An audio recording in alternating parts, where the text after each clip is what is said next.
Hello, welcome. It's so good to have you join us again on this edition of the program Business Week. Hi, I'm Frank Komalape. Here's what coming up in a moment. The Central Bank of Nigeria appointed new chief executive for Keystone, Polaris, and Union Banks following the dissolution of the board and management of the banks. Plus, the World Bank projects Nigeria's economy will expand by 3.3% in 2024 fiscal year, higher than the 2.9% projected in the previous year. And finally, outside Nigeria, U.S. securities regulator has approved the first U.S.-listed exchange-traded funds to track Bitcoin in a watershed for the world's largest cryptocurrency industry. This and many more are what to expect on the show. Please stay with us. Thank you, everyone, for joining us. Let's begin with the major stories that made headlines in the week. Now, the World Bank has projected Nigeria's economy to grow at 3.3% this year. That's about 0.4% higher than the 2.9% expected to have closed last year. In its global economic prospects, the World Bank expected the economy to firm further to 3.7% next year over the global output growth. This projection is above the estimated global average of 2.3% and June forecasts, which were 3.0 and 3.1% respectively. The bank also said the macro fiscal reforms that started in June are bearing fruit, saying the per capita income will reach its pre-pandemic levels in 2025. And also in the course of the week, an international cocoa and chocolate forum was held in Abuja to seek ways of boosting production in the industry. The forum, with the theme putting value on cocoa producing regions, is hoping that the lost glory of the commodity as a past economic mainstay can be restored. Lara Folanyo reports. Cocoa was in times past a major foreign exchange earner for Nigeria, with the country being the world's second largest producer of the commodity. The discovery of crude, however, changed this narrative as the country's market share in the global cocoa market dipped marginally.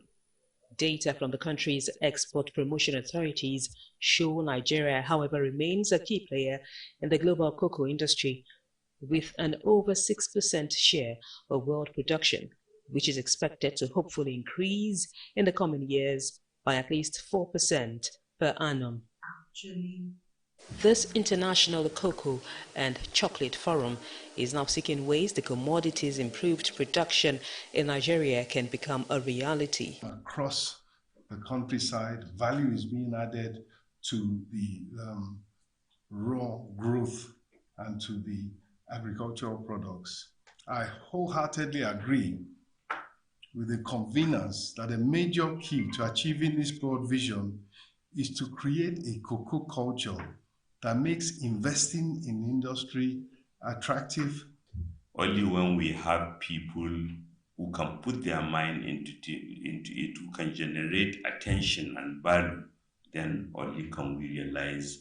But at the minimum, we should solve the financing problem and ensure that we de-risk agriculture. The thinking here is that policy formulation, adequate investment drive, alongside other measures, will aid value addition in the cocoa industry towards improved non-oil GDP growth and wealth creation for the nation. Awareness about the economic value of cocoa and its value chain opportunities, while bringing to the fore the need to do more to develop the local cocoa culture and an economy that will subsequently transform our producing communities. To double the current country's GDP to over $1 trillion in the next 5 to 8 years. For us, at International Cocoa Diplomacy, we believe this is possible. If everyone can take a micro part of the economy and begin to build, to create value. The International Cocoa and Chocolate Forum is an initiative of the International Cocoa Diplomacy Platform. It is a forum for collaborating and forming new alliances for the cocoa subsector's development. Lara Folanyo, TVC News, Abuja. And away from there now, the Central Bank of Nigeria has appointed new chief executives for Keystone, Polaris, and Union Banks following the dissolution of the board and management of the banks. This is contained in a statement issued by the Apex Bank Acting Director, Corporate Communications Department, Ms. Hakama Sidiali, in Abuja. According to the statement, Ms. Yetunde Oni is now the new Managing Director, Chief Executive Officer of Union Bank, while Mr. Manin Ringim is the new Executive Director of the bank. For Keystone Bank, Mr. Hassan Iman is the new Managing Director, CEO, while Ms. Choma Mang is the new Executive Director. The Apex Bank said Mr. Lawal Akintola is also appointed as Managing Director, CEO of Polaris Bank, and Mr. Chris Ofikolo as Executive Director. The appointment take immediate effect. And also in the week, the federal government has reiterated its commitment to ensure food security in the country. The Minister of Agriculture and Food Security, Senator Abubakar Okiari, said this when Katsina State Governor, Mr. Dikko Rada, paid him a courtesy call in Abuja. The minister said Katsina State remained one of the frontline states in the quest to achieving President Bola Tinubu's food security agenda through the Federal Ministry of Agriculture and Food Security. It disclosed that the ministry is committed to achieving the federal government's plan to cultivate about 500,000 hectares of arable lands to ensure food security. Earlier, Governor Rada disclosed that insecurity affecting food production and security of lives and property had been reduced by 70% in Katsina. He said without adequately tackling insecurity, there couldn't be food production due to the activities of criminal elements in the state while disclosing that plans were on the way to revive the livestock industry in the state. And also in the course of the week, U.S. securities regulator has approved the first U.S.-listed exchange-traded funds to track Bitcoin in a watershed for the world's largest cryptocurrency and the broader crypto industry. The agency approved applications including from BlackRock, ARK Investment, and 21 Shares, Fidelity, among others. This will be a game changer for Bitcoin, offering institutional and retail investors exposure to the world's largest cryptocurrency without directly holding it, and a major boost for crypto industry beset by a string of scandals. Managing Director and Senior FinTech Analyst at Rosenblatt Securities, Mr. Andrew Bond, says it is a huge positive for the institutionalization of Bitcoin as an asset class and will further legitimize Bitcoin. Well, those were some of the biggest stories in the business week.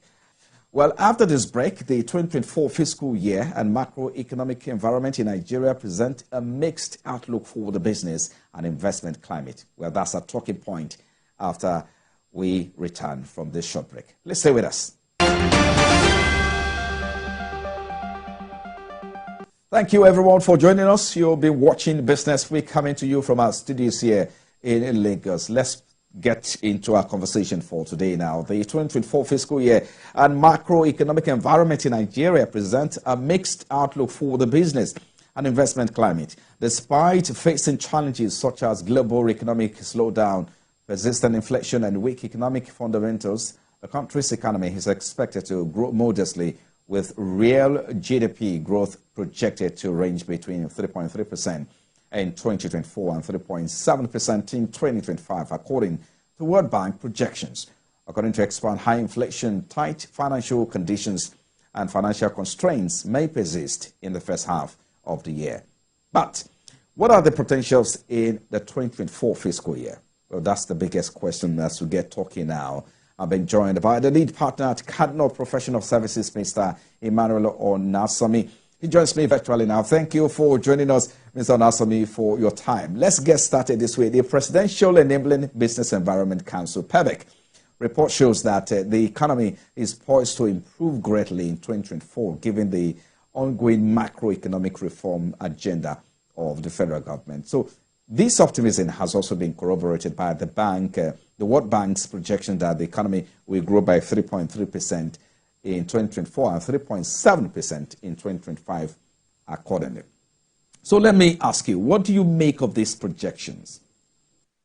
Okay, thank you very much, Frank, for having me on the show this week, and let's put it this way, the payback, the federal government, we can box them in one one category, and maybe we compare them to what the World Bank is saying and other reports, there's always the place of being optimistic because you are the driver, you understand, and you're trying to get in the right direction as a government, you understand, but just supposing what's the outlook from other sources, of McKinsey, the Bloomberg, comparing everything together, I think one thing that is important to note is that 2023, the past period, is obviously a very, very unique period that has turned the dynamics of the economy down south, and makes livelihood for Nigerians a bit tough, And 2024, that then left 2024 with major two options, like two main options. Is either Nigeria comes back on a slow recovery, or maybe things get a bit worse than we have experienced in 2023. We are all hoping that things pick up, although the projection has been that it will pick up slowly, and that it can only even be achieved if some of the measures that are needed to encourage recovery are strongly addressed and are implemented without any form of reservation. All right, the president in his New Year's address emphasized the government's plan to address bottlenecks. They also talk about reducing trade restrictions, especially tariffs review to lower the cost of key input for producers. What are your expectations as regards the impact of these measures on business environment and the competitiveness of Nigerian industries? And secondly, I also like you to talk about which of these elements is most critical for unlocking Nigeria's true economic potentials, given some of his target in his New Year speech. Okay, thank you very much. I would like to first mention that Nigeria has never lacked ideas on how to get out of any predicaments that the country may be facing per time. I think is a commitment, to implementing those ideas that we have lacked in the past. There could be many reasons why, implementation may have suffered, but let me give the kudos to the current government. They seem to have identified the areas that they want to, address, and the president, even from January, has started putting a strong note on ground, by some measures, that were there to cut the cost of governance. You can look at the travel policy and all that, and also send a strong message around corruption. To answer your questions, let me say that, we may count the cost of corruption, a bit lower than it may seem to be, beyond what it does to sentiment and all that. I also think that, if Nigeria must recover, Nigeria currently has a very huge infrastructural gap, and government needs to make some significant investment in the economy.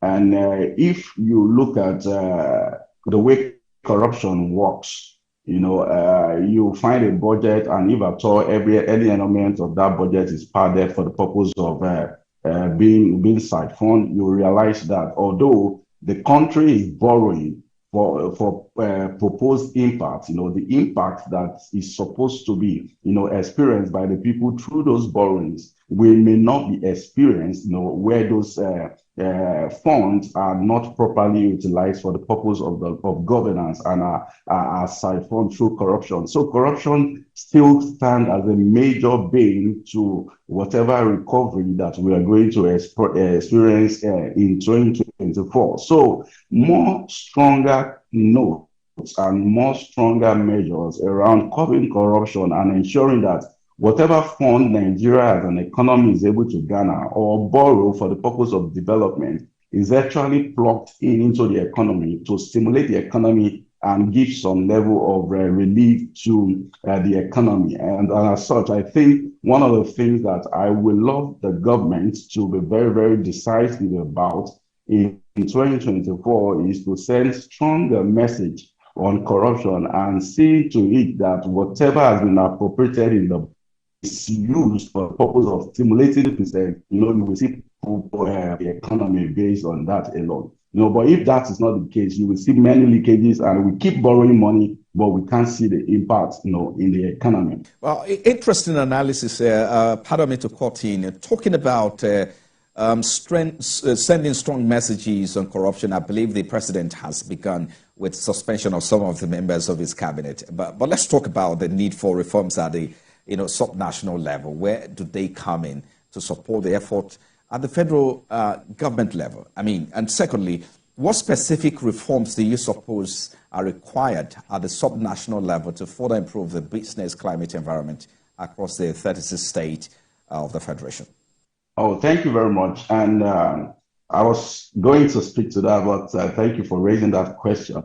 Let me pick it from security. I think it's high time that some other states take a clue from Lagos state government.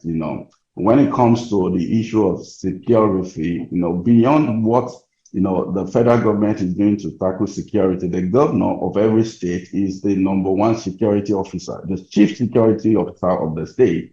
And there must be some strategic collaboration at the federal, state, and even local government level to tackle insecurity in a manner that can enable business and prosperity within that environment. Look at the Lagos State Trust Fund and the news that broke out, is it just yesterday, about the private sector playing a key role, providing the fund required, to ensure that the environment is safe and make prosperity possible. I think every other state government needs that level of engagement, at the state level with key stakeholders within their jurisdiction to ensure that, the environment is stable enough for economic prosperity. Stability is key for economic prosperity, and I think there has to be a deliberate, effort at the subnational level to ensure that also state governments need to also rethink, their approach to,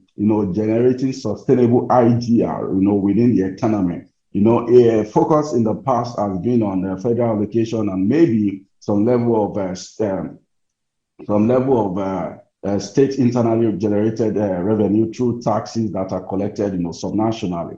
But I also think that at the subnational level, reforms around agriculture needs to be deliberate to say, okay, as a state, how can we empower our rural communities to make them productive at the agricultural level and make sure that, the state is sustainable enough to feed itself, which is the #1 goal every subnational state, should be gunning at. How are you able to support, the rural community to feed the state and possibly have some surplus to earn additional income, for the state, and the state level also, we also need to look at critical support that needs to be given to SMEs and youth empowerment within our state. The big question that hangs around our subnationals is that the fact that how is it that Nigerians are still despite the fact that they are unemployed, they are still unable to take the opportunity that lurks around in the opportunity areas in the economy. For example, the oil and gas industry. What are we doing at the subnational level to equip our youths to take the local, opportunity within that industry rather than just waiting for grants or bursaries that the companies operating in that sector are giving? Look at the Dangote refinery, for example. How come Dangote refinery still need to look for technicians outside Nigeria, despite the fact that we have a teeming youth, that are seeking employment? There has to be a deliberate effort at the subnational level in partnership with the federal government and local government to ensure that areas of opportunity in the economy, Nigerians are able to take those opportunities and not outsiders coming into Nigeria to take those opportunities. Well, I know you touched on the need to develop agriculture earlier when you were, talking, but let's talk more on that, right? Food is critical to, survival of the average Nigerian. You mentioned earlier the insecurity as a key challenge, in achieving food security. Perhaps it's time to start thinking outside the box to boost agricultural productivity and achieve food security for Nigeria's growing population, which is growing at a alarming rate of about 3%. But what available alternatives can the nation subscribe to? Okay, there have been some agricultural scheme and programs in the past that the past government has pursued, but I think one of the things that may not have been the focus is going about it in a very sustainable framework, yeah, sustainable empowerment, through agriculture. So we do consult for a number of governments concern, when looking at policy development. And one of the conversation that we are bringing on the table very strongly, in recent time is the deliberate, collaboration between state governments and local governments in a way of empowering rural communities, right? When it comes to cash crops, and in food to identify some rural community partnership, rural community to do farming in a better organized and mechanized way. And such private sector also partner with those local clusters of farmers to take all their inputs, take it to a processor or sell it to areas of opportunity within that environment. That way, what you are doing is that you are empowering the rural community sustainably in a manner that their earning potential increase and their economic progress also improved.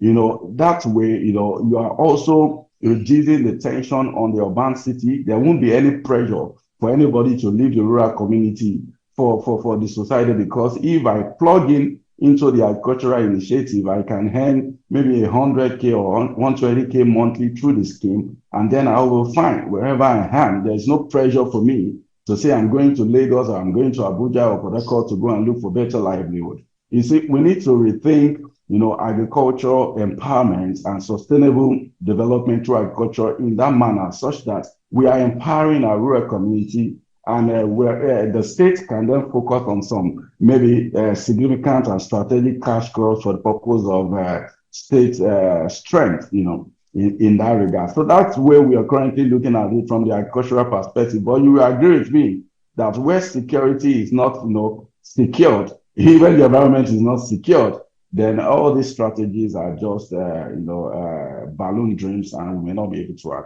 achieve them.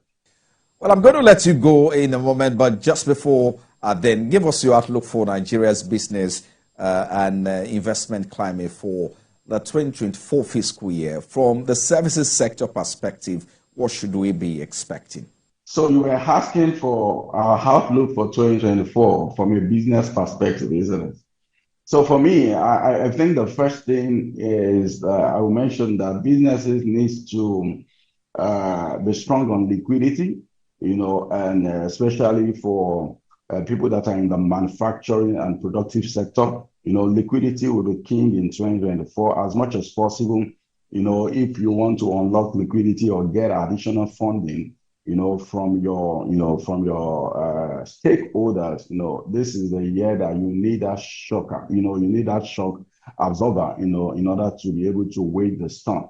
As long as we expect a slow recovery in the economy, we are able to only guarantee that to the extent that government is committed to all the recovery measures, that they are put on the tables that they are going to implement.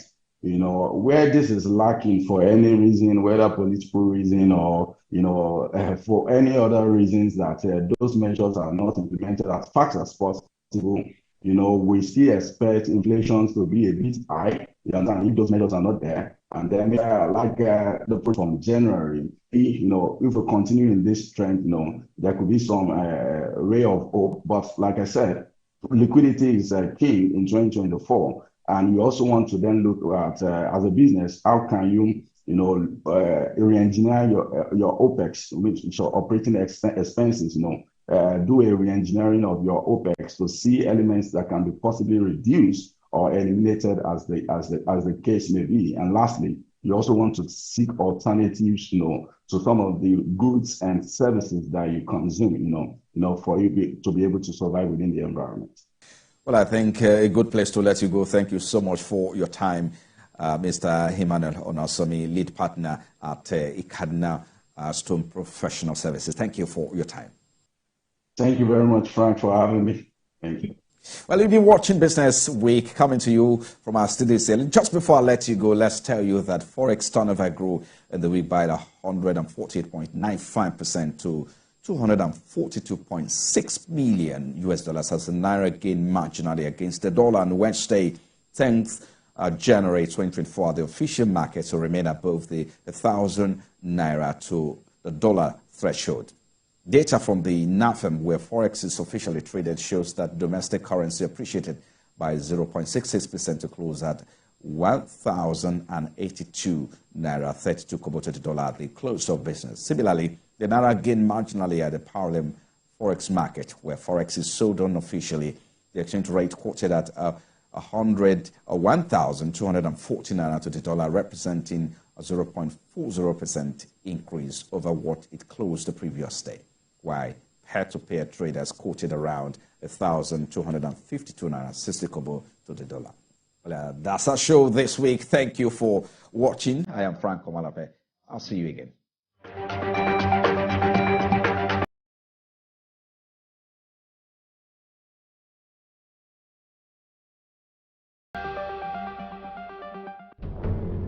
Every week, Green Angle in partnership